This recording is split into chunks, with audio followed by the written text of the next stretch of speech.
Right. அப்ப இன்னைக்கு நாங்க மெயினா பார்க்க போறது யாரை பத்தி? ஃபேர்ம்வேரை பத்தி. நிலைப்பொருள் அப்படின்னு சொல்றது என்ன? நிலைப்பொருள்னா என்ன? அது எங்க இருக்கும்? அதை பத்தி கொஞ்சம் நாங்க என்ன செய்ய போறோம்? இன்றைய வகுப்புல நாங்கள் விரிவாக நாங்க பார்க்க போறோம். அந்த அடிப்படையில் முதலாவது நாங்கள் விளங்கிக் கொள்வோம். நாங்கள் இந்த ஃபேர்ம்வேர், அதாவது தமிழ்ல நாங்கள் சொல்ல போறோம்னு சொல்லி நாங்கள் தமிழ்ல சொல்ல போறோம். இது நிலைப்பொருள் அப்படின்னு சொல்லுவோம். நாங்கள் முதலாவது விளங்கிக் கொள்வோம். இந்த நிலைப்பொருள்ங்கிற விஷயம் எங்களோட கரணியில எங்க சேவாகி இருக்கும் அப்படின்னு சொன்னால், எங்களோட கரணியில இருக்கிற ரொம்ல தான் என்ன செய்யும் இந்த நிலைப்பொருளுங்கிறது சேவாகி இருக்கும். கரணியில் நாங்கள் நினைவகங்கள் சம்பந்தமா படிக்கும் போது நாங்கள் நிறைய நினைவகங்கள் படிப்போம். அதுல வாசிப்பு மட்டும் நினைவகம், read only memory, read only memory ஒன்று இருக்குது. வாசிப்பு மட்டும் நினைவகம் ஒன்று இருக்குது. அந்த ரீட் ஒன்லி மெமரியில தான் என்ன செய்யும் என்றால் இந்த நிலைப்பொருளுங்க சொல்றது சேவ் ஆகி இருக்கும். ரைட். முதலாவது விஷயம் என்ன? இந்த நிலைப்பொருள் எங்க எங்கட கரணியில சேவ் ஆகி இருக்குதுன்னு சொல்றது முதலாவது பாயிண்ட்ஸ். ரெண்டாவது விஷயம் நாங்க பார்க்க போறோம், நிலைப்பொருள்னா என்ன? நிலைப்பொருள்னா என்ன?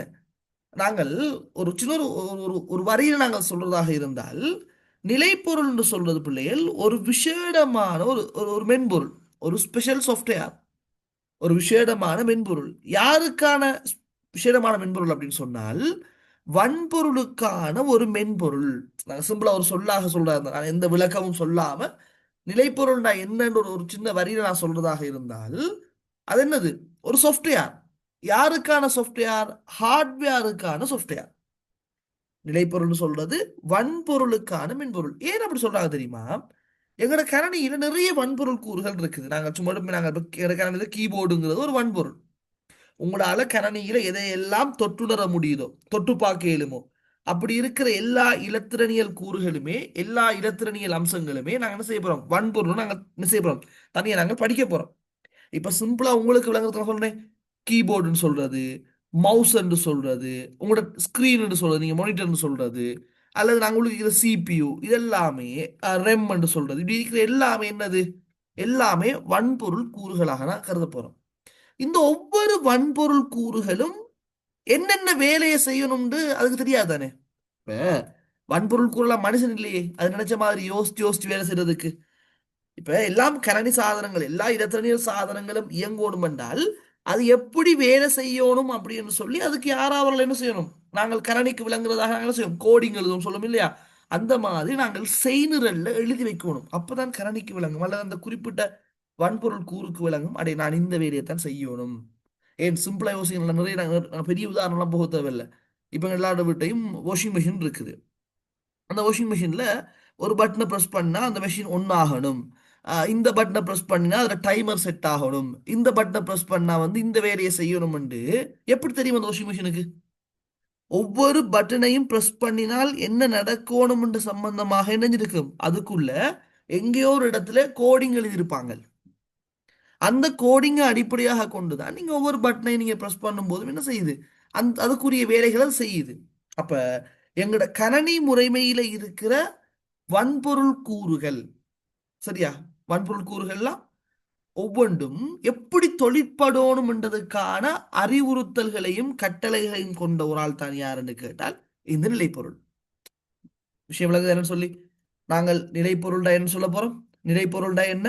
இது வன்பொருள் கூறுகள் அல்லது வன்பொருட்கள், கரணியில் காணப்படுற வன்பொருட்கள் எவ்வாறு தொழிற்படணும், அது எப்படி ஃபங்க்ஷன் பண்ணணும், எவ்வாறு தொழிற்படணும் என்று சொல்றதுக்கான, தொழிற்படணும் என்பதற்கான அல்லது எவ்வாறு தொழிற்பட வேண்டும் என்பதற்கான அறிவுறுத்தல்களையும் கட்டளைகளையும் கொண்ட தொகுதி அல்லது சொல்லலாம் என்பதற்கான மென்பொருளாகும் சொன்னாலும் சரி, அல்லது அறிவுறுத்தலையும் கட்டளையும் கொண்ட ஒரு தொகுதியை நாங்கள் என்ன செய்ய போறோம்?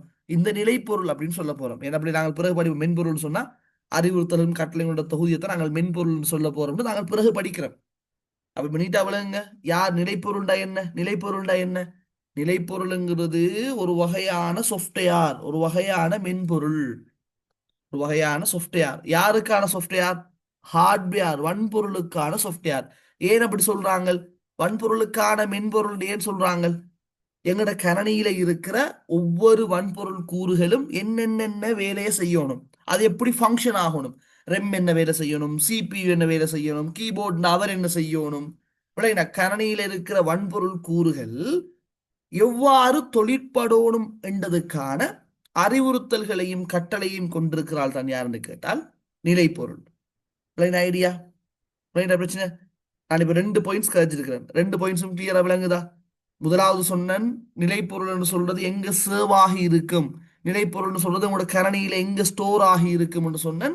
அதுக்கு நாங்க சொன்னது ரொம் என்று சொன்னோம். ரெண்டாவது என்ன கதைக்கிறேன், அப்ப நிலைப்பொருள்டா யாருன்னு கதைக்கிறேன். நிலைப்பொருள்டா யாருன்னு கதைக்க வரும்போது நான் சிம்பிளா ஒரு வேர்ட்ல அழகா சொன்னேன், ஒரு ஒரு ஒரு சென்டென்ஸ் அழகா சொல்லிவிட்டேன்னு சொல்லி, அது ஃபேர்ம்வேர். நிலைப்பொருள்னு சொல்றது வன்பொருளுக்கான மென்பொருள். வன்பொருளுக்கான மென்பொருள் ரெண்டு சிம்பிளா சொல்லி முடிச்சிட்டேன். இப்ப அதில் விளக்கம் சொல்றேன். அது ஏன் அப்படி சொல்றாங்க வன்பொருளுக்கான மென்பொருள் சொல்றாங்க என்றால், உங்களோட கணனியில் இருக்கிற வன்பொருள் கூறுகள் ஒவ்வொன்றும், ஒவ்வொரு வன்பொருளும் எவ்வாறு தொழிற்படணும், எப்படி ஃபங்க்ஷன் ஆகணும், அதை என்ன செய்யணும், விளங்குது ஐடியா? நான் உங்களுக்கு விளங்குறதுக்காக சொல்றேன். எப்படி அதை எப்படி வேலை செய்யணும், என்ன செய்யணும் என்றதுக்கான அந்த இன்ஸ்ட்ரக்ஷன்ஸ், அந்த அறிவுறுத்தல்களை கொண்டிருக்கிற தொகுதி தான் யாருன்னு கேட்டால் என்னது, நாங்கள் நிலைப்பொருள் சொல்ல போறோம். அடே, அறிவுறுத்தல்களை கொண்டிருக்கிற தொகுதி என்றால் நாங்கள் எப்படி மெஷினுக்கு கொடுப்போம்? மெஷினுக்கு நாங்கள் கொடுக்க வேண்டிய அறிவுறுத்தல்லாம் எப்படி கொடுப்போம்? நாங்கள் நாங்கள் வாயால கதைச்சு அதுக்கு விளங்குமா? இல்லை தானே. அதோ சாஃப்ட்வேர்ல எழுதுவாங்க, ப்ரோக்ராமிங் செய் நிரல்படுத்துவாங்க, நிரல்படுத்துவாங்க. விளங்கினா? செய் நிரல், நிரல்படுத்தல் எல்லாமே உண்டுதான். விளங்குது ஐடியா? அப்ப கணனிக்கு நாங்க அறிவுறுத்தல் கொடுக்கிறோம்னா நாங்கள் வாயால கதைக்கிறது அல்ல. கணனிக்கு நாங்கள் கோடிங் எழுதி இருப்போம். விளங்குது ஐடியா? இப்ப நான் சொன்னது கிளியரா? அப்ப கணனியில இருக்கிற வன்பொருட்கூறுகள் அல்லது வன்பொருட்கள் எவ்வாறு தொழிற்படணும் என்பதற்கான அறிவுறுத்தல்களையும் கட்டளைகளையும், அறிவுறுத்தல் இன்ஸ்ட்ரக்ஷன்ஸ் அல்லது கொமாண்ட் கொண்ட ஒரு ஒரு தொகுதி தான் யாருன்னு கேட்டால் இந்த நிலைப்பொருள் நாங்கள் சொல்ல போறோம். இவ்வளவு கிளியரா? இவ்வளவு கிளியரா? நான் சொன்ன இந்த ஐடியா ஓகேவா? நிலைப்பொருள்ண்டா நான் சொன்ன ஐடியா ஓகேவா உங்களுக்கு? நிலைப்பொருள்டா என்னன்னு கதைச்சிருக்கிறேன். அதே மாதிரி என்ன சொன்னேன், நிலைப்பொருள் எங்க சேவாகி இருக்குமென்றும் சொல்லி இருக்கிறேன். ரைட். அடுத்தது ஒரு வன்பொருள், ஒரு சாதனத்துல கணனி முறைமையில நிறைய வன்பொருள், நிறைய நிலைப்பொருள் இருக்கும். கணனியில நிறைய நிலைப்பொருள் இருக்குடா, சரிதானே? அப்படி இருக்கிற நிலைப்பொருள்ல ஒரு முக்கியமான ஒரு ஆள் தான் யாருன்னு கேட்டால், என்னோட கணனியில பயோஸ் என்று சொல்லக்கூடிய ஒரு நிலைப்பொருள் இருக்குது. என்னோட கணனியில பயோஸ் என்று சொல்லக்கூடிய ஒரு நிலைப்பொருள் இருக்குது. அதாவது இதுல விரிவு என்னன்னு கேட்டால், பேசிக் இன்புட் அவுட்புட் சிஸ்டம் என்று சொல்லக்கூடிய ஒரு நிலைப்பொருள் இருக்குது. சரியா? பேசிக் இன்புட் அவுட்புட் சிஸ்டம்னு சொல்லக்கூடிய ஒரு நிலைப்பொருள் இருக்கு. தமிழ்ல சொல்லுவாங்க அடிப்படை உள்ளீட்டு வெளியீட்டு முறைமை. விளங்குது ஐடியா? அடிப்படை உள்ளீட்டு வெளியீட்டு முறைமைன்னு சொல்லக்கூடிய ஒரு நிலைப்பொருள் இருக்கு. அப்ப நீட்டா விளங்கிக் கொள்ளுங்க, எங்கட கணனியில இருக்கிற ஒரு வகையான நிலைப்பொருள் தான் யாருன்னு கேட்டால் இந்த பயோஸ். இந்த பயோஸ் சொல்றது ஒரு நிலைப்பொருள், சரிதானே? ரைட். அப்ப ஒவ்வொரு விஷயத்துக்கும் சொல்லுமே நாங்கள் மத போர்டு எப்படி வேலை செய்யணும், சொல்லி இந்த சிபியு எப்படி வேலை செய்யணும், அப்படி ஒவ்வொன்றுக்கும் ஒவ்வொரு நிலைப்பொருள் இருக்கும் தானே. அப்ப இந்த பயோஸ் என்று சொல்ற இந்த நிலைப்பொருள் என்ன செய்யும்? இந்த ஒவ்வொரு நிலைப்பொருளும் ஒவ்வொரு காரணத்துக்காக இருக்குன்னு சொன்னால், இந்த பயோஸ் என்ற நிலைப்பொருள் என்ன செய்யும் வேண்டா, நாங்கள் எங்களோட கணனியை நாங்கள் ஸ்டார்ட் பண்ணுவோம் தானே, துடக்குவோம், ஆரம்பிப்போம். எங்களோட கணனியை நாங்கள் ஸ்டார்ட் பண்ணுவோம். எப்படி? நாங்கள் பவர் பட்டனை ப்ரெஸ் பண்ணி எங்களோட கணனியை நாங்கள் தொடக்குவோம். என்னோட கணனியை ஆரம்பிக்கும் போது, என்னோட கணனியை நாங்கள் ஸ்டார்ட் பண்ணும்போது முதலாவது தொழிற்படுறாள் யாருன்னு கேட்டால் இந்த பயோஸ்ன்னு சொல்ற இந்த நிலைப்பொருள் தான். எங்களோட கணனியை நாங்கள் முதலாவது தொடக்கும் போது, ஆரம்பிக்கும் போது அல்லது துவக்கும் போது, பல மாதிரி தமிழ் பேப்பர்ல பயன்படுத்துவாங்க. சிம்பிளா நாங்கள் விளங்கிக்கொள்ளும் ஐடியா என்ன, ஆரம்பிக்கும் போது என்னோட கணனியை நாங்கள் பவர் ஆன் பண்ணும் போது முதலாவது தொழிற்படுறது யாரு? இந்த பயோஸ் என்று சொல்ற இந்த நிலைப்பொருள். சரி ஐடியா? இந்த விஷயம் விளங்கிட்டா? அப்ப இந்த பயோஸ் சொல்ற இந்த நிலைப்பொருள் ரன் ஆக ஆரம்பிச்சால் அது என்னென்ன வேலையை செய்ய போகுது அப்படிங்கிறத பத்தி நாங்க அடுத்தது படிக்க போறோம். இதுவரைக்கும் நான் சொன்னது விளங்கிட்டா? இதுவரைக்கும் நான் சொன்ன கன்செப்ட் கிளியரா விளங்கிட்டா? ஓகே தானே பிள்ளைகள்? இதுவரைக்கும் நான் என்ன கதைச்சனுங்கிறது கிளியர் தானே? அழகா 3 விஷயம் கதைச்சிருக்கிறேன். அழகா பாருங்க. முதலாவது, நிலைப்பொருள் சொல்றது என்ன, நிலைப்பொருள் எங்க சேவாக இருக்கும், பயோஸ் என்று சொல்றது ஒரு நிலைப்பொருள், அந்த பயோஸ் என்ற நிலைப்பொருள் எப்ப தொழிற்படும், சரிதானே? இந்த 3 விஷயம் கதைச்சிருக்கிறேன். சரியா? ரைட்.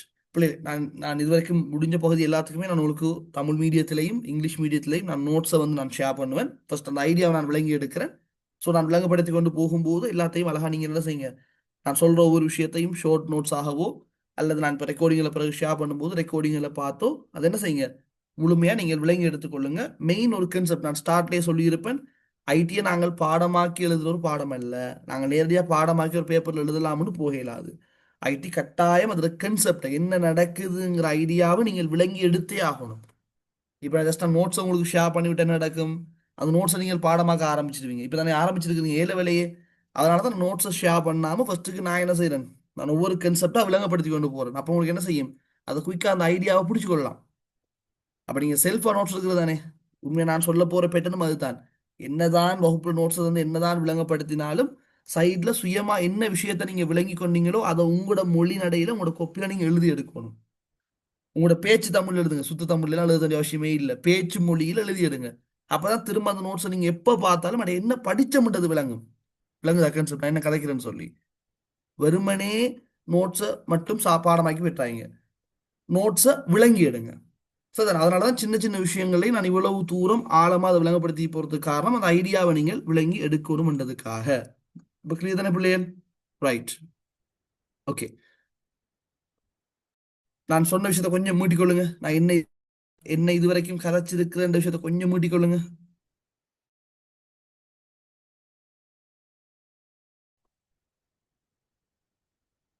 அப்ப என்ன நடக்கும், இப்ப இந்த பயோஸ்ங்கிற விஷயம் எப்ப தொழிற்படும் ஐடியா ஓகே. பயோஸ்ங்கிறது எப்ப தொழிற்படும், நீங்க உங்களோட கணனியை நீங்கள் தொடக்கும் போது, கணனியை நீங்க துவக்கும் போது, நீங்க எப்படி உங்களோட மெஷினை ஒன் பண்றீங்க, ஒன் பண்ணின உடனே இந்த பயோஸ்ங்கிறால் தான் என்ன செய்வாரு, ரன் ஆக ஆரம்பிப்பார். இந்த பயோஸ்ங்கிறால் ரன் ஆகி என்ன செய்வார் அப்படின்னு கேட்டால், இப்ப இது நிறைய விஷயங்கள் நடக்கும், அதுல மெயினா உள்ளதை மட்டும் பேசுறேன் நீங்க. ஸோ ஸ்டார்ட்ல என்ன நடக்கும் பிள்ளைகள், இந்த பயோஸ்ங்கிறது ரன் ஆக ஆரம்பிச்ச உடனே முதலாவது செய்யற வேலை போஸ்ட் செக்கிங் என்ற ஒரு வேலையை செய்யும். போஸ்ட் சரிபார்ப்பு. போஸ்ட் செக்கிங், இந்த போஸ்ட் இந்த சொல்லுக்கு விரிவு, இந்த போஸ்ட் சொல்லுக்கு விரிவு பவர் ஒன் செல்ஃப் டெஸ்ட்.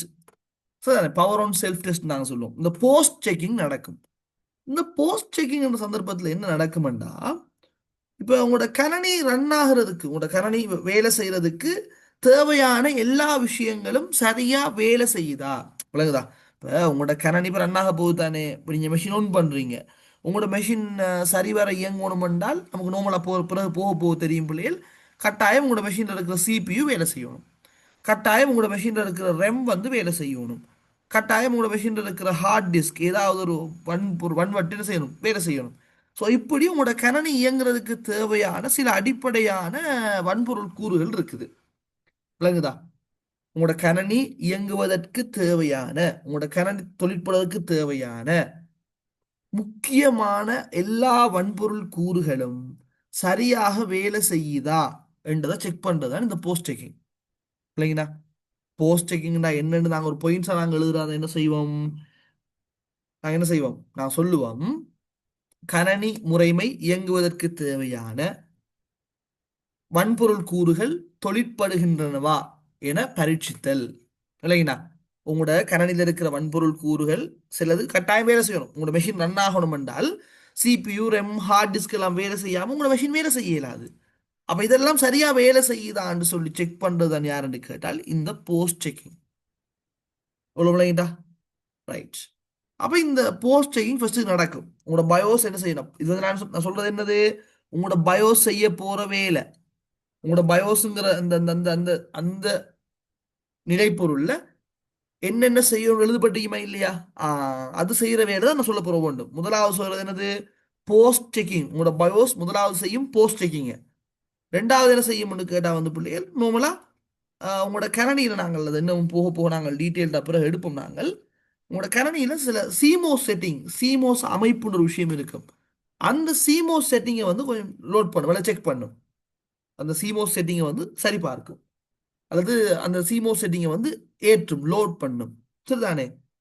அப்போ இந்த சீமோஸ் செட்டிங்ல என்ன இருக்கும் அப்படின்னு கேட்டால், இப்போ நார்மலாக வந்து உங்களோட மெஷினில் இருக்கிற இப்போ நீங்கள் சீமோஸ் பெட்ரி சம்மந்தமாக ஒரு ஐடியா நம்மளை தெரிஞ்சு நார்மலாக நீங்கள் கணனி சம்மந்தமாக கேள்விப்படும் போது நம்மளா தெரிஞ்சிருக்கும். என்னதான் நீங்கள் மெஷினை ஆஃப் பண்ணினாலும் உங்களோட மெஷின்ல இருக்கிற டைமும் டேட்டும் வந்து என்ன செய்யறது இல்ல. நீங்க ஆஃப் பண்ண டைம்ல என்ன டேட்டோ அது திரும்ப ஒன் பண்ணும்போது காட்ட போறது இல்லையே. அது சிமோஸ் பேட்டரி சம்பந்தமாக நாங்கள் சிமோஸ் பேட்டரி தான் என்ன செய்யுது, சின்ன ஒரு பவர் ஒன்று சப்ளை பண்ணி கொண்டு இருக்குன்னு நாங்கள் அதை கொஞ்சம் சிமோஸ் செட்டிங்கை பற்றி நான் பின்னுக்கு மதர் போர்ட்ஸோட பார்ட்ஸ் எல்லாம் கதைக்கும் போது நான் என்ன செய்கிறேன், நான் விரிவாகவே கதைக்கிறேன்.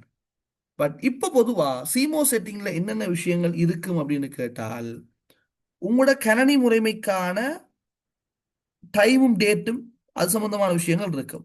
இந்த சிமோஸ் செட்டிங்ல என்னென்ன விஷயங்கள் இருக்கும் என்றால், உங்களோட கணனி முறைமை இப்போ நான் உதாரணமாக ஸ்ரீலங்காவில் இருக்கிறேன்னா எந்த கணனி முறைமை வந்து ஒரு டைம் டேட்ல இயங்கும். அதுவே அமெரிக்காவில் இருக்கிற ஆளுக்கு அவர் கணனி முறைமை அவர் நாட்டுக்கு ஏற்ற மாதிரி இயங்க போகுது. ஸோ அந்த மாதிரி அந்த சிஸ்டத்தினுடைய நாங்கள் ரன் பண்ணுற அந்த சிஸ்டத்தினுடைய டைம் டேட் சம்பந்தமான ஒரு செட்டிங் ஒரு சில விஷயங்கள் இருக்கும். அதே போல பிள்ளைகள் பூட் ஓர்டர்னு ஒன்று இருக்குது. இந்த பூட் ஓர்டர்ன்ற விஷயம் இருக்கும். இப்போ நம்ம நான் அந்த பூட் ஓர்டரில் என்ன சொல்லுவேன்டா, சும்மா சொல்லுங்க உதாரணத்துக்கு யூஎஸ்பி, சும்மா மென்ஷன் பண்ணணும், ஜஸ்ட் நான் சும்மா சொல்றேனே, யூஎஸ்பி ஹார்ட் டிஸ்க் கொடுத்து வைக்கிறேன், ஹார்ட் டிஸ்க் கொடுத்து வைக்கிறேன். இப்போ உங்களோட மெஷின் ஒன்னாகும் போது உங்களோட என்ன மெஷின் நான் அடுத்து சொல்ல போறது மூணாவது சொல்ல போறது வந்து பூட்டிங்னு சொல்லுவேன். அப்போ உங்களோட மெஷின்ல இருக்கிற ஆப்பரேட்டிங் சிஸ்டம் வந்து என்ன செய்யணும், மெஷின் ஆப்பரேட்டிங் சிஸ்டம் வந்து வரணும், ஒன்னாகணும், ஆப்பரேட்டிங் சிஸ்டம் லோட் ஆகணும். அந்த ஆப்பரேட்டிங் சிஸ்டத்தை எங்க இருந்து எடுக்கும், எந்த ஓர்டர்ல எடுக்கும். ஃபர்ஸ்ட்டுக்கு போயிட்டு யூஎஸ்பியை செக் பண்ணும். யூஎஸ்பி அடிச்சிருந்து அதுல ஆப்பரேட்டிங் சிஸ்டம் இருந்தால் அதைத்தான் முதலாவது எடுக்கும். அப்படி யூஎஸ்பி இல்லைன்னா அடுத்தது போயிட்டு என்ன செய்யும், ஹார்ட் டிஸ்க்ல தேடும். ஹார்ட் டிஸ்க்ல நீங்க ஓஎஸ் இருந்தால் அதை கொண்டு வந்து என்ன செய்யும், லோட் பண்ணும். இப்போ சில மெஷினில் வந்து பூட் ஓர்டரில் வந்து யூஎஸ்பியை மேலுக்காக்கி வச்சிருந்தால் மெஷின் ஒன் பண்ணும்போது பிள்ளை நாங்கள் பிறகு நான் ஓஎஸ் படிப்பிக்கும் போது கதைக்கிறேன், பென் டிரைவை கொண்டு அடிச்சு விட்டீங்கன்னு சொன்னால் என்ன செய்யும், உங்களோட பென் டிரைவில் வேறொரு பென் டிரைவுக்கு சப்போர்ட் பண்ண சில ஓஎஸ் இருக்குது. எல்லா ஓஎஸும் பென் டிரைவ் சப்போர்ட் பண்ணும். இப்போ டெய்ல் ஓஎஸ்னு ஒரு ஓஎஸ் இருக்குது. இந்த டெய்ல் ஓஎஸ்ன்னு சொல்றது பிள்ளைகள் பென் டிரைவுக்குண்டே விசேடமாக வர ஒரு ஓஎஸ். அஞ்சாவது அலகு நான் கதைப்பேன். பென் டிரைவுக்குன்னு சொல்லி விசேடமாக வர ஒரு ஓஎஸ் இது. இந்த ஓஎஸை பென் டிரைவ்ல போட்டு போட்டு ஏதாவது ஒரு மெஷினில் கொண்டு போய் நாங்கள் பென் டிரைவை அடிச்சு விட்டோம் என்றால் அந்த பென் டிரைவ்ல இருக்கிற அந்த டெய்ல் ஓஎஸ் தான் ஒன்றாகும். அவர் மெஷினில் இருக்கிற ஆப்பரேட்டிங் சிஸ்டம், அப்படி நான் ஓஎஸ்னு கிடைக்கிற ஆப்பரேட்டிங் சிஸ்டம், மெஷினில் இருக்கிற விண்டோஸோ மெஷினில் இருக்கிற வேற வேற ஓஎஸோ ரன் ஆகாது. எந்த பென் டிரைவ்ல இருக்கிற ஓஎஸ் தான் என்ன செய்யும், ரன் ஆகும். நான் யூஸ் பண்ணும்போது ரன் ஆகுறதெல்லாம் எந்த பென் டிரைவ்ல இருக்கிற ஓஎஸ். நான் பென் டிரைவை கலட்டி விட்டேன் என்றால் அந்த மெஷினை நான் பாவிச்சதுக்கான எந்த அடையாளமும் இருக்காது. எனானிமஸ் பர்பஸுக்காக அதை யூஸ் பண்ணுவாங்கல்ல, அது அஞ்சாவதுல விரிவாகவே நான் கதைக்கிறேன். சரிதானே பிள்ளையன்? அப்போ அப்படி இப்போ பென் டிரைவ் ஒன்று அடிச்சு இல்லைன்னு சொன்னா என்ன செய்யும், ஹார்ட் டிஸ்கை போய் செக் பண்ணும். ஹார்ட் டிஸ்க்ல ஏதாவது ஓஎஸ் இருக்குதான்னு பார்க்கும். அப்படி இந்த பூட் ஓர்டர்னு சொல்றேன், எந்த ஓர்டர்ல பூட் பண்ணணும் ஓஎஸ் சொல்றது பார்க்கறது பிள்ளைகள். சரிதானே? அதே மாதிரி சில ஹார்ட்வேர் கன்ஃபிகரேஷன்ஸ், ஹார்ட்வேரோட சம்பந்தப்பட்ட சில செட்டிங்ஸ் இருக்கும். அதே மாதிரி வந்து நீங்கள் நம்மளை கொடுக்குற அந்த சிஸ்டம் பாஸ்வேர்டு அந்த மாதிரி சில விஷயங்கள் இப்படின்னு சொல்லி இந்த சிஸ்டம் செட்டிங்ல சில விஷயங்கள் இருக்கும். அது எல்லாத்தையுமே என்ன செய்யும், இந்த பயோஸ் செட்டிங் கூட பயோஸ் ரன் ஆகல என்ன செய்யும், இது எல்லாத்தையுமே வந்து லோட் பண்ணி கொள்ளும். சரிதானே? ரைட். அது போல என்ன செய்யும் சொன்ன பிள்ளைகள், அதுக்கு பிறகு நாங்கள் பார்க்க போற இந்த மூன்றாவது விஷயம் தான் முக்கியமானது. இது என்னன்னா பூட்டிங் தான் சொல்லுவோம். இதை நான் சொல்ல போறோம் பூட்டிங் அப்படின்னு சொல்லுவோம். பூட்டிங் சொன்னால் நீட்டா ஒரு ஐடியா வருங்க. நான் பிறகு இதை கதைக்கிறேன். பொதுவாக பிள்ளைகள் நாங்கள் எங்களுடைய மெஷின்ல இன்ஸ்டால் பண்ற எல்லா சாஃப்ட்வேருமே எங்க இன்ஸ்டால் ஆகி இருக்கும் அப்படின்னு சொன்னால் எங்களோட மெஷின்ல இருக்கிற ஹார்ட் டிஸ்க்ல தான் எல்லாமே இன்ஸ்டால் ஆகி இருக்கும். நாங்க இன்ஸ்டால் பண்ற ஆப்பரேட்டிங் சிஸ்டமாக இருந்தாலும் சரி, நாங்க இன்ஸ்டால் பண்ற வேற வேற எந்த சாஃப்ட்வேராக இருந்தாலும் அது ஹார்ட் டிஸ்க்ல தான் என்ன செய்யும், ஸ்டோர் ஆகி இருக்கும், சேமிக்கப்பட்டிருக்கும். அது ரன் ஆகணும் என்றால் அந்த சாஃப்ட்வேர் நான் இப்போ ஜூம் என்ற சாஃப்ட்வேர் ஆன் பண்ணி கிளாஸ் செஞ்சு கொண்டு இருக்கிறேன் என்றால் இந்த ஜூம் என்று சொல்லக்கூடிய இந்த சாஃப்ட்வேர் எந்த கணனியில இருக்கிற சிபியுக்குள்ள, எந்த கணனியில இருக்கிற சிபியுக்குள்ள என்ன செய்யும், எந்த கணனிக்குள்ள இருக்கிற சிபியுக்குள்ள போயிட்டு ரன் ஆகணும். இது சரிங்களா? அப்ப நாங்கள் இன்ஸ்டால் பண்ற சாஃப்ட்வேர் எங்களோட ஹார்ட் டிஸ்க்ல சேவ் ஆகி இருக்கும். அந்த குறிப்பிட்ட சாஃப்ட்வேர் ரன் ஆகணும் என்றால் சிபியுக்குள்ள போகணும். நாங்கள் சிபியு பத்தி பிறகு படிக்கிறோம் இந்த அழகுல பின்னுக்கு. பட் சிபியுக்குள்ள அவர் போகணும்னா அவர் எடுத்தோடனே சிபியுக்குள்ள போக இயலாது. அது எங்க வரணும்னு கேட்டா பிள்ளைகள் ரெம்முக்கு வரணும். அப்ப ஹார்ட் டிஸ்க்ல இருந்து ரெம்முக்கு வந்து ரெம்ல இருந்து தான் அது சிபியுக்குள்ள போகும். திரும்ப சிபியு அந்த சாஃப்ட்வேர் நீங்க க்ளோஸ் பண்ணிட்டீங்க அப்படின்னு சொன்னா அது உண்மையை என்ன செய்யும், நார்மலா ரெம் அதாவது சிபியுவால நேரடியா யாரை எக்ஸஸ் பண்ணலாம்னா ஹார்ட் டிஸ்கை எக்ஸஸ் பண்ண இயலாது. சிபியுவால எக்ஸஸ் பண்ணக்கூடிய ஒரு ஆள் யாருன்னு கேட்டால் ரெம். விளங்குது ஐடியா? அதனால தான் நாங்கள் எந்த சாஃப்ட்வேர் ஒன் பண்ணாலும் அது என்ன செய்ய போகுது, ஹார்ட் டிஸ்க்ல இருந்து ரெம்முக்கு தான் போகுது இல்லைங்களா? ரெம்ல இருந்து சிபியூக்கு போகும், திரும்ப அங்க இருந்து ரெம்முக்கு வந்து ரெம்ல இருந்தா மற்ற தடங்களுக்கு போகும். விளங்குது ஐடியா? அப்ப இதான் ஒரு பேசிக் ஐடியா உண்டு, இது கரண்டிக்குள்ள எப்படி ரன் ஆகுதுங்கிறதுக்கான பேசிக் ஐடியா உண்டு. இப்ப கவனிங்க, நாங்கள் இன்ஸ்டால் பண்ற ஆப்பரேட்டிங் சிஸ்டம் ஓஎஸ் என்று சொல்றதும் ஒரு வகையான சாஃப்ட்வேர், ஆப்பரேட்டிங் சிஸ்டமும் ஒரு மென்பொருள். அப்ப அது எங்க இன்ஸ்டால் ஆகி இருக்கும்? அதன் ஃபைல் எங்க இருக்கும்? ஹார்ட் டிஸ்க்ல இருக்கும். அப்ப என்ன செய்யணும்?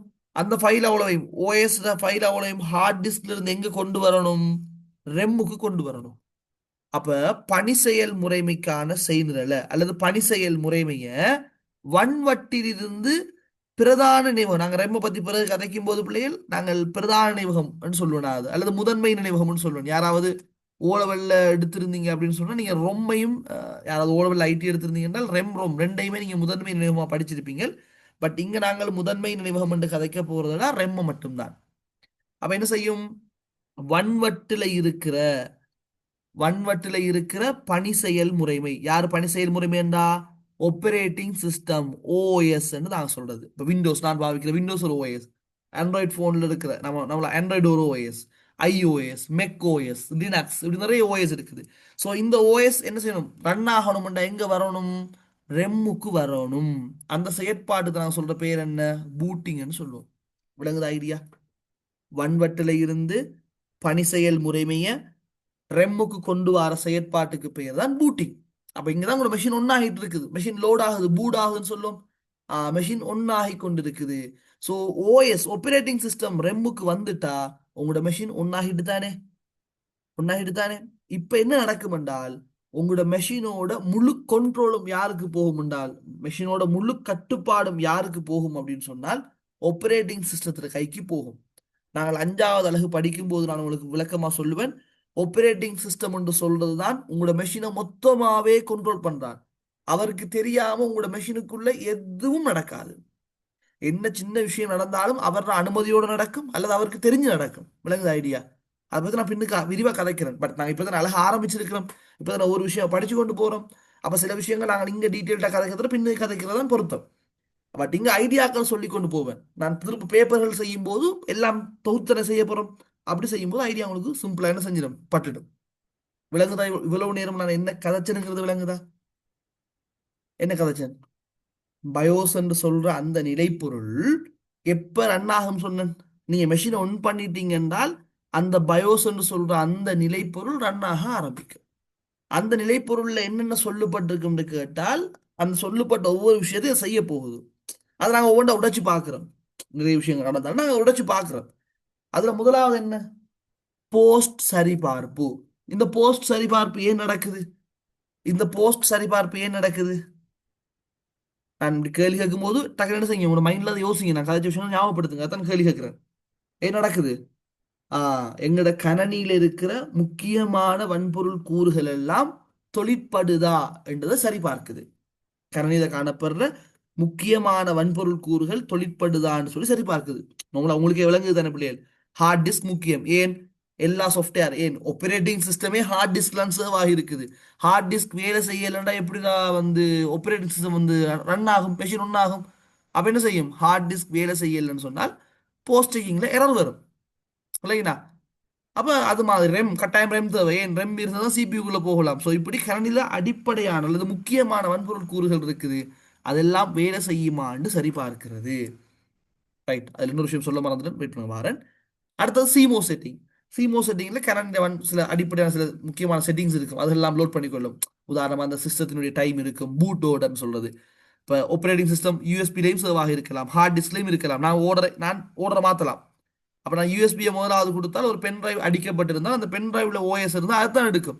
ஹார்ட் டிஸ்க்லையும் ஓஎஸ் இருந்து பென் டிரைவ்லையும் ஓஎஸ் இருந்தால் பென் டிரைவ் தான் பூட் ஓடர்ல மேலுக்கு இருக்குது, பென் டிரைவ் தான் எடுக்கும். பென் டிரைவ்ல ஆப்பரேட்டிங் சிஸ்டம் ஒன்று இல்லைன்னு சொன்னா தான் அடுத்த என்ன செய்யும்? ஹார்ட் டிஸ்க்கு போகும். இப்படி பூட் ஓடர் நாங்கள் என்ன செய்யலாம்? நாங்கள் மாற்றிக்கொள்ளலாம். சில ஹார்ட்வேர் கன்ஃபிகரேஷன்ஸ் செட்டிங்ஸ் இருக்கும். அதே போல வந்து நார்மலா உங்களோட பாஸ்வேர்ட் நிறைய விஷயங்கள், அது மாதிரி சில விஷயங்கள் சிமோ செட்டிங்ல இருக்கும். அதை பெருசாக நாங்கள் அலட்ட தேவையில்லை. அடுத்தது பூட்டிங் தான் முக்கியமானது. யார் பூட்டிங்னா என்ன? பூட்டிங்னா என்ன ஞாபகப்படுத்துங்க? போஸ்ட் செக்கிங், சிமோ செட்டிங் எல்லாம் லோட் ஆகினதுக்கு பிறகு, போஸ்ட் செக்கிங் நடந்ததுக்கு பிறகு சிமோ செட்டிங் என்ன செய்யும்? சிமோ செட்டிங் லோட் ஆகும். இந்த சிமோ செட்டிங் எல்லாம் லோட் ஆகி முடிச்சதுக்கு பிறகு இந்த பூட்டிங் நடக்க போகுது. பூட்டிங்னு சொல்றது ஒன்றும் இல்லை. என்னது? உங்களோட ஹார்ட் டிஸ்க்ல இருக்கிற அந்த ஆப்பரேட்டிங் சிஸ்டத்தை ரெம்முக்குள்ள கொண்டு வரதுன்னு சிம்பிளா சொல்லிவிட்டேன். சரி, அது நான் இன்னும் நான் சந்தர்ப்பம் கிடைக்கும் போது விரிவா கதப்பன். இப்ப இந்த இடத்துல இவ்வளவு நார்மலா தெரிஞ்சால் போதும். சரிதானே? அப்ப இந்த மாதிரி ஃபுல்லா பூட்டிங் நடந்து முடிஞ்சது பிறகு யார கைக்கு முழு கண்ட்ரோலும் போகும்? ஆப்பரேட்டிங் சிஸ்டம் ரன் ஆகிட்டா, ஒன்னாகிட்டு மெஷின் ஒன்னாகிட்டு என்றால் ஆப்பரேட்டிங் சிஸ்டம் தான் மொத்த மெஷின் கண்ட்ரோலையும் எடுத்துக்கொள்ளும். அவருக்கு தெரியாம உங்களோட மெஷின்ல எதுவுமே நடக்காது. விளங்கிட்டா? இதுல நான் ஒரு விஷயம் சொல்ல மறந்தேன்னு சொன்ன பிள்ளைகள், இந்த போஸ்ட் செக்கிங் நடக்கும்போது ஏதாவது பிழை இருந்தால், போஸ்ட் செக்கிங் நடக்கும்போது ஏதாவது பிழை இருந்தால் ஒரு பீப் சவுண்ட் கேட்கும். இப்ப நீங்க மிஷின் ஆன் பண்ணும்போது கவனிச்சிருப்பீங்க, சத்தம் கேட்கும் தானே? அந்த பீப் சவுண்ட் எண்ணிக்கையை வச்சு என்ன செய்வாங்கன்னு சொன்னா வந்து சொல்லுவாங்க, அடையா இது இந்த பிரச்சனை இருக்குது, இதுல இந்த பிரச்சனை இருக்குன்னு சொல்லி அந்த எண்ணிக்கையை வச்சு என்ன செய்வாங்க, சொல்லுவாங்க. பீப் சவுண்ட் எண்ணிக்கையை வச்சு சொல்லலாம். அது உங்களை கரணி அந்த கரணி மாறுபடும். இருந்தாலும் உங்களால் ஐடு தரேன். அப்ப என்ன செய்யும்? போஸ்ட் செக்கிங் நடக்கும்போது ஏதாவது தவறுகள் இருந்தால் பீப் சவுண்ட், பீப் ஒலியை வந்து எழுப்பும். சரிதானே? அப்ப அந்த பீப் ஒலி கேட்கும் போது என்ன விளங்கிக் கொள்ளும்? அந்த ஒலிகளோட எண்ணிக்கைக்கு ஏத்த மாதிரி நாங்க விளங்கிக் கொள்வோம். இப்ப இந்த பிரச்சனை இருக்குது. ஏனால் போஸ்ட் செக்கிங் என்று சொன்னாலே சரி பார்க்கிறது தானே. சரி பார்க்கும் போது ஏதாவது பிழைகள் இருந்தால் என்ன செய்யும்? அப்ப அந்த பீப் சவுண்ட் கேட்க ஆரம்பிக்கும். சரிதானே?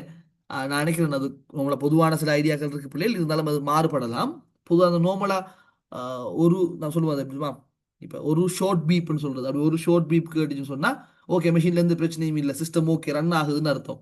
ஒரு லாங் பீப் கேட்குது, பீப் சவுண்ட் என்று கேட்டுட்டே இருக்குது, ஒரு லாங் பீப் கேட்டுச்சுன்னு சொன்னா வந்து ரெம்ல ஏதாவது பிழை இருக்கலாம் அப்படின்னு நாங்கள் விளங்கிக் கொள்வோம். அதே மாதிரி ரெண்டு பீப் சவுண்ட், நான் சொல்ற சவுண்ட் எண்ணிக்கையில வந்து மாறுபடலாமா, பட் நான் சும்மா சொல்றது பொதுவான சும்மா ஒரு ஐடியா சொல்றேன். சரியா பிள்ளைகள்? இப்போ ரெண்டு பீப் சவுண்ட் சவுண்ட் கேட்குது அப்படின்னு சொன்னா வந்து ஏதாவது என்ன சொல்றது, சிமோஸ் செக் சம் எரர்னு சொல்றாங்க, அப்படி சில எரர் இருக்குது, கீபோர்ட்ல எரர் இருந்தால் அப்படி ஒவ்வொன்றுக்கும் ஒவ்வொரு எரர் இருக்குது பிள்ளைகள். அந்த சவுண்ட் எண்ணிக்கையை வச்சு, சவுண்ட் பேட்டர்னை வச்சு, சரியா, அந்த பீப் சவுண்ட் லாங்கா கேட்கறது ஷார்ட்டா கேட்கறது ரெண்டு இருக்குது. ஸோ இதெல்லாம் மிக்ஸ் பண்ணி சவுண்ட் எண்ணிக்கை, short beep sound, long beep sound அப்படின்னு சொல்லி அந்த சவுண்டை வச்சு என்ன பிரச்சனை என்று நாங்கள் கண்டுபிடிக்கலாம். உங்களுக்கு தேவை வந்து அந்த சவுண்ட் எண்ணிக்கை வச்சு என்ன பிரச்சனை அதெல்லாம் இல்லை. உங்களுக்கு தேவை, உங்களுக்கு தேவை போஸ்ட் செக்கிங் நடக்கும். போஸ்ட் செக்கிங் நடக்கும்போது ஏதாவது பிழை என்றால் என்ன செய்யும்? பீப் சவுண்டை எடுப்பும். அந்த பீப் சவுண்ட் எண்ணிக்கை, அந்த பீப் சவுண்டை வச்சு நாங்கள் என்ன செய்யலாம்? என்ன பிழைன்னு சொல்லி நாங்கள் கண்டுபிடிக்கலாம். ஸோ அது வந்து நாங்கள் ஷுவர் பண்ணி இதுதான் சொல்ல, நான் ஏன் சொல்ல இல்லைன்னு சொன்ன பிள்ளைகள் வந்து அந்த கணனியை உருவாக்குற நிறுவனத்துக்கு நிறுவனம் என்ன செய்யலாம்? அதில் பெட்டர்ன் எல்லாம் வந்து என்ன செய்யலாம்? மாறுபடலாம். என் பீப் சவுண்டுங்கிற அந்த விஷயம் கூட என்ன செய்யலாம்? சில நேரங்களில் வேற ஒரு சவுண்ட் மாதிரி வரலாம். ஸோ அப்படி இல்லாமல் இருக்கிறதால நான் அதை கதைக்கல. போஸ்ட் செக்கிங்கின் போது ஒலி எழுப்பப்படும். அந்த ஒலி எழுப்பப்பட்டால் அந்த ஒலியோட எண்ணிக்கையை வச்சு நாங்கள் என்ன செய்வோம்? நாங்கள் பிழைகளை பிடிக்கலாம் என்று கதைச்சி இவ்வளவும் கதைச்சிருக்கிறேன். நான் இதுவரையும் கதைச்ச விஷயம் கிளியரா? திரும்ப ஒரு தரம் ஃபுல்லா இன்றைக்கு இன்றைய வகுப்புல நான் பார்த்தது ஃபுல்லா ஞாபகப்படுத்துறேன்னு கேளுங்க. பொதுவாக பிள்ளையை நாங்கள் போன வகுப்புல விட்டிருந்தோம் என்னன்னு சொல்லி, ஒரு கணனி முறைமையினுடைய அடிப்படை கூறுகளாக நாங்கள் 4 விஷயத்தை நாங்கள் பார்க்கிறோம். அந்த 4 விஷயத்துல உண்டு என்ன? லைவ் வேர்ன்னு பார்த்தோம். அது சிம்பிளான கன்செப்ட். அந்த கணனி யாரு பயன்படுத்துறாரோ அவர் தான் லைவ் வேர். பட் இன்னைக்கு நாங்கள் பார்க்கறது யாரை பத்தினா இந்த ஃபேம் வேரை பத்தி நாங்கள் பார்த்து கொண்டிருக்கிறோம். ஸோ ஃபேம் வேர்ன்னு சொல்றது எங்க சேவ் ஆகி இருக்கும்? உங்களோட கணனி முறைமையில் இருக்கிற ரொம்னு சொல்லக்கூடிய ஒரு நினைவகம் இருக்குது. அந்த ரொம்ல தான் அது சேவ் ஆகி இருக்கும். சரியா பிள்ளைகள்? அதை ரொம்ல நாங்கள் பிறகு ரொம்ப வகைப்படுத்தும் போது இஇபி ரொம்னு சொல்லுவோம். அந்த இஇபி ரொம் அந்த மாதிரி விஷயங்கள்ல சேவ் ஆகி இருக்கலாம். ஜஸ்ட் சிம்பிளா ரொம்ல சேவ் ஆகி இருக்கும்னு எடுத்துக்கொள்ளுங்க. ஸோ இந்த நிலைப்பொருள் சொல்றது ஒரு வகையான மென்பொருள், ஒரு விஷேட மென்பொருள். யாருக்கான மென்பொருள்? வன்பொருளுக்கான மென்பொருள். விளங்கினா? ஒவ்வொரு வன்பொருள் கூறுகளும் எப்படி ரன் ஆகணும், எப்படி தொழிற்படணுன்றதுக்கான அறிவுறுத்தல் கட்டளையை கொண்ட ஒரு மென்பொருள் தானே வேறு. ஸோ பயோஸ் என்று சொல்றது என்னது? ஒரு வகையான நிலைப்பொருள். அந்த பயோஸ் ரன் ஆகும்போது என்னென்ன விஷயங்கள் நடக்கும் என்று தான் இவ்வளவு நேரமும் நான் கதைச்சிருக்கிறேன். இவ்வளவும் கதைச்ச விஷயங்கள் எல்லாமே உங்களுக்கு கிளியரான்னு சொல்லுங்க. அடே படிப்பிக்கும் போதே அதை ஞாபகப்படுத்தி கொண்டு போறது நீங்கள் எடுத்துக்கொள்ளணும் தலைக்குள்ள என்ன. அந்த ஒவ்வொரு வகுப்பு நாங்கள் முடியகள் நாங்கள் சமரி பண்றது அல்லது இடைக்கிட நாங்கள் சமரி பண்றதுன்னு சொல்றது அந்த படிப்பிச்ச கன்செப்ட் அப்படியே நீங்கள் விளங்கி கொள்றதுக்கு ட்ரை பண்றது தான் அது. விளங்கினா? ஸோ இவ்வளவு நேரம் கதைச்ச விஷயங்கள்ல ஏதாவது டவுட்ஸ் இருக்குதா? எல்லாம் ஓகேவா? கிளியரா?